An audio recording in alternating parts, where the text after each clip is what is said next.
उन्होंने कहा कि आपातकाल के दौरान समाजवाद शब्द जो है जोड़ा गया था और धर्मनिरपेक्ष, तो ऐसे में इनको हटा दिया जाना चाहिए संविधान से।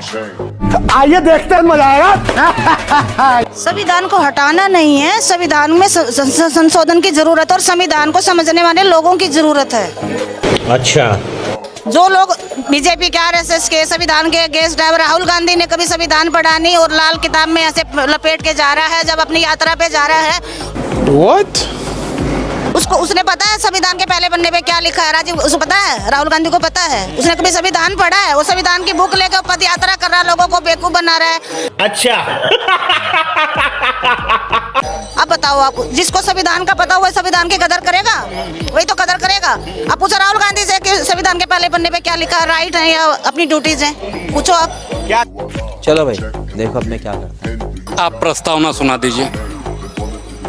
नरेंद्र मोदी जी संविधान पढ़े हैं, आरएसएस के तमाम बड़े नेता संविधान पढ़े हैं और आपने भी पढ़ा होगा। मैं आपकी इज्जत करता हूं, आप मुझे प्रेम्बल सुना दीजिए। ये फंस गया सीएम, इसे पार्टी की मीटिंग समझ के फंस गया। ये चीजें सुनाने की नहीं होती। आपको सुनाने से संविधान की कोई इसमें वो नहीं, बढ़ाई नहीं हो जाती या संविधान पूरा नहीं हो जाता। अब 370 किसने हटाई? संशोधन करके तो हटाई। दोहरी नागरिकता क्यों थी कश्मीर में? अब एक झंडा लहरा रहा है ना लाल चौक पे, किसने तिरंगे को फहराया है? ये पूछो ना राहुल गांधी से। कांग्रेस ने क्यों नहीं करा? नेहरू ने क्यों नहीं करा? देश को तो उस समय बांट के।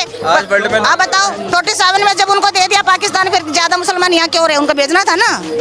वाह बेटा, लगता है तुम गू खा के ही मानोगे। अरे तो आप बताइए, आज बीजेपी की सरकार है और देश के तमाम राज्यों में भाजपा की सरकार है, तो गिन गिन के मुसलमानों को निकालिए। राहुल गांधी हाथ पकड़ के बैठे हैं।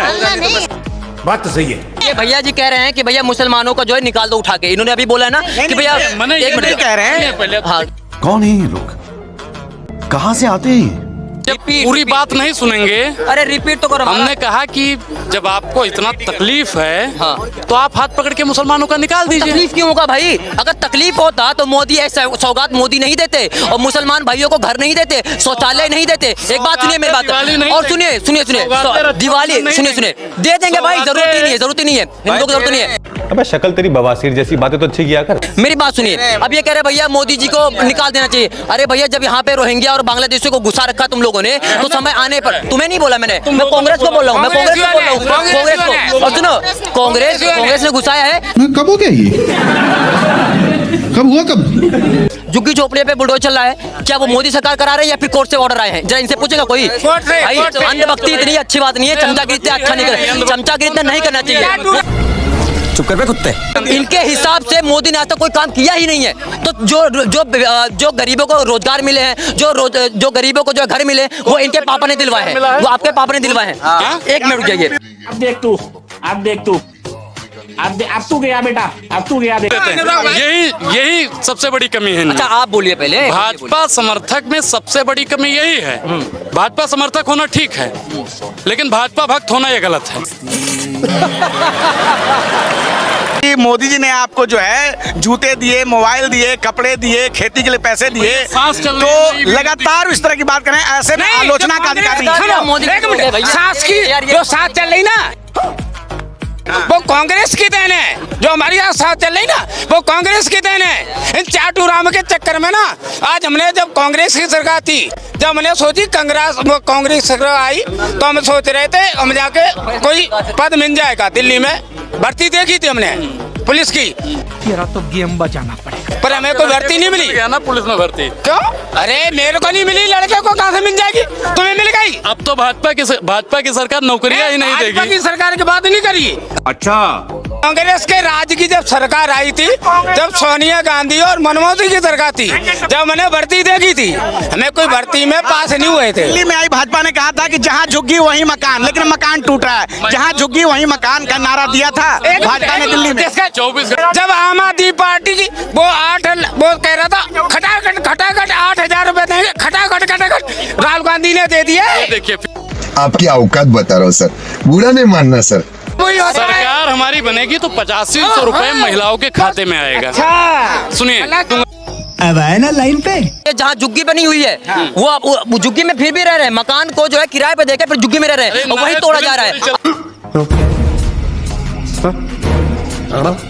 आप जाके देख लीजिए। अरे कमाल की बात कर रहे हैं, अब सच को झूठ बोल रहे हो, झूठ मैं को एक फिल्म देख के आया। जिनके हिसाब से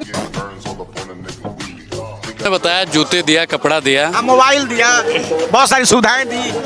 नागपुर में कहा है उन्होंने। देखिए बहुत लोग जो थे जो आस लगाकर बैठे थे कि अच्छे दिन आएंगे, क्या अच्छे दिन आएंगे, उनके अंदर से आज पूछिए कि अच्छे दिन आए। उन्होंने कहा कि घड़ी दे दिया, चप्पल दे दिया, पैंट दे दिया, इस शर्ट दे दिया, ये माला वाला सब दे दिया, अंगूठी। अरे बोलिए मत, जब मिस्त्री बात करते हैं तो मजदूर को नहीं बोलना चाहिए।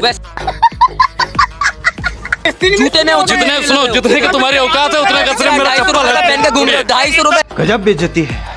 अब मैं बता रहा हूँ कि भारतीय जनता पार्टी जो कह रही है कि हमने सब कुछ दे दिया, क्या दे दिया? युवाओं को जो रोजगार न दे पाया वो हमको घड़ी देगा, जो महिलाओं को सम्मान न दे पाया वो हमको कपड़ा देगा, जो किसानों की एमएसपी को दुगना न कर पाया हो वो किसान हितैषी बनेगा। 1990 का जो है जितने भी वहाँ पे पंडित भगाए थे, इनको वो वाला समय चाहिए। सिख भाइयों का गठने करने, सिख भाइयों का गठने करने, इनको ये वाले वाला समय चाहिए इनको। नहीं से जब ब्राह्मणों को भगाया गया तो किसकी मिलीजुली सरकार? भाई साहब वहाँ पे क्रिएट किसने किया था? आपातकाल आप लोगों को पसंद नहीं, क्या कह रहे हैं? आपातकाल आप लोगों को पसंद नहीं, ये कह रहे हैं। घोषित आपातकाल जिनको एक समय था कि बता क्या आपातकाल लगाया गया, लगा दो। अमेरिका पास जाकर भीख मांगते थे, मैंने भी। क्या बात कर रहे हैं? अमेरिका के आगे सरेंडर नहीं हुआ कभी नहीं सरेंडर हुआ। अमेरिका के आगे सरेंडर हुआ यार। ताज होटल पे जब हमला हुआ था तो अमेरिका के आगे कोई सरेंडर नहीं हुआ। अमेरिका के आगे कभी सरेंडर इस देश का प्रधानमंत्री मोदी के नाम पे कितना जमीन है मैं जानना चाहता हूँ। लेकिन आज गांधी परिवार के पास कितना